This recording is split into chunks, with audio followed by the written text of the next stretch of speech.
সবাই কেমন আছেন? এর আগের ভিডিওতে আসলে আমরা কথা বলেছিলাম সাবিফ নিয়ে, যেখানে একটা মাত্র ক্রাইটেরিয়া ছিল। যদি একের অধিক ক্রাইটেরিয়া হয় তাহলে আসলে আমরা কিভাবে নির্দিষ্ট একটা কলামের বিভিন্ন রো এর যোগফল একসাথে নিয়ে আসবো, সেটার জন্য আসলে আমাদেরকে ব্যবহার করতে হবে সাবিফ, অর্থাৎ যেখানে একের অধিক ক্রাইটেরিয়া আছে। যেমন আমি একটা সিনারিও আগের আগের সামিফ ভিডিওটার জন্য আমরা আসলে যেই ধরনের ডেটা ব্যবহার করেছিলাম, এখানে ঠিক একই ডেটাই ব্যবহার করেছে, যাতে বুঝতে সহজ হয়। ধরেন আমাদের ২ টা ক্রাইটেরিয়া আছে। একটা ক্রাইটেরিয়া হচ্ছে এরকম যে ২০০০ সাল এবং ২০০০ সালে শুধুমাত্র ঢাকার টোটাল অ্যামাউন্ট কত? সো দেখেন এখানে ২ টা ক্রাইটেরিয়া। এক হচ্ছে ২০০০ সাল হইতে হবে এবং ২ নম্বর হচ্ছে ২০০০ সালে ঢাকা জোন হইতে হবে।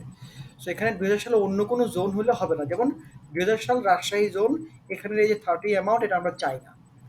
এই ক্ষেত্রে আসলে আমরা কিভাবে আহ, আহ, আসলে একটা নির্দিষ্ট কলামের যোগফলগুলোকে নিয়ে আসবো, এই ক্ষেত্রে আমরা সামিফসকে ব্যবহার করব।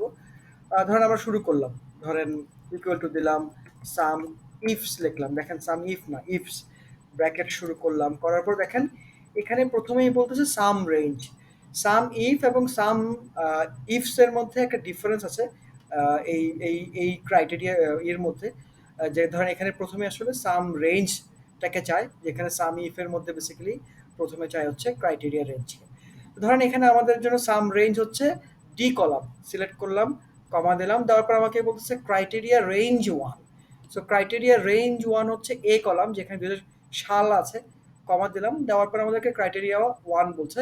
তা আমাদের এখানে ক্রাইটেরিয়া হচ্ছে বেসিক্যালি ২০০০ সাল, কমা দিলাম।